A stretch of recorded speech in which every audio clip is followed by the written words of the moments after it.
બોલો કૃષ્ણ કનૈયા લાલ કી જય, ઘનશ્યામ મહારાજની જય.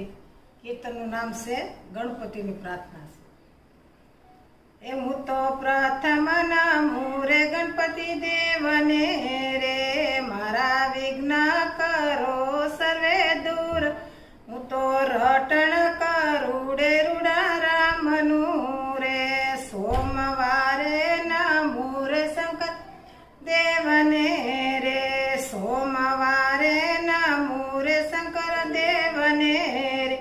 જેણે આપ્યો છે મનુષ્ય અવતાર, હું રટણ કરું રે રૂડા રામનું